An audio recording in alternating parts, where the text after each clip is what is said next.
keluar dari pintu belakang. Dia pergi ke sebuah toko obat.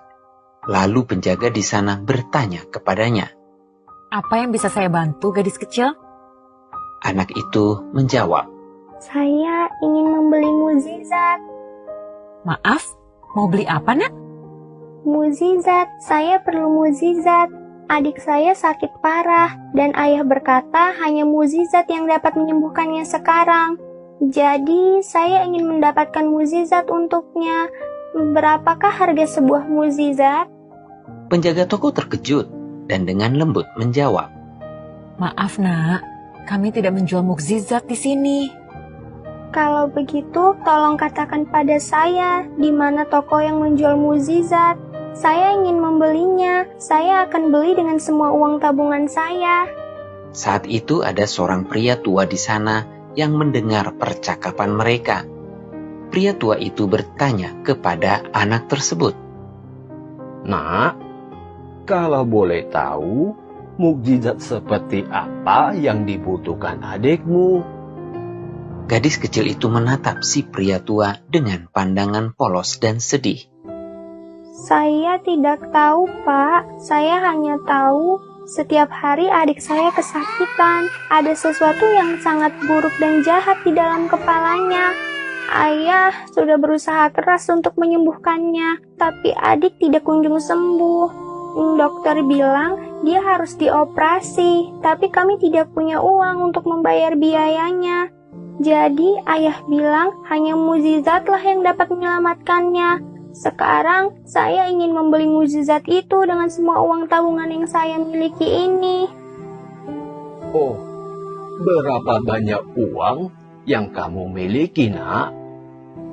Gadis kecil itu pun menghitung uang di tangannya, lalu berkata, Saya hanya punya 5.000 rupiah. Berapa ya harga mukjizat itu, Pak? Apakah uang saya cukup?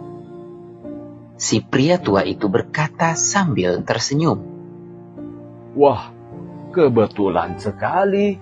Harga sebuah mukjizat itu memang segitu. Dan kamu beruntung, karena saya punya mukjizat yang kamu butuhkan. Pria tua itu kemudian mengambil uang dari tangan anak tersebut, lalu berkata, Ayo, bawa saya ke adikmu. Kita lihat mukjizat apa yang dia butuhkan. Ternyata pria tua itu adalah seorang direktur rumah sakit ternama. Setelah melihat keadaan adik dari si gadis kecil itu, ia mengirim ambulans dan membawanya ke rumah sakit untuk segera dioperasi. Operasi itu pun berjalan lancar, dan keadaan si adik membaik dengan cepat, sehingga ia diizinkan pulang setelah seminggu. Ayah dari si gadis kecil tak henti-hentinya berterima kasih pada si direktur rumah sakit, karena biaya operasi dan rumah sakit tidak dibebankan sama sekali pada mereka. Namun, direktur rumah sakit itu hanya tersenyum dan berkata, Jangan khawatir, Pak. Putri Anda telah membayarnya dengan ketulusan hatinya. Si ayah yang penasaran pun bertanya pada putrinya apa yang telah ia lakukan. Sang putri dengan gembira dan bangga berkata, Ayah tahu dia itu penjual mukjizat loh, Ayah. Aku bertemu dengannya di apotik dan aku membeli mukjizat yang ia jual dengan seluruh tabunganku. Tuhan itu ada dan selalu berada di samping kita.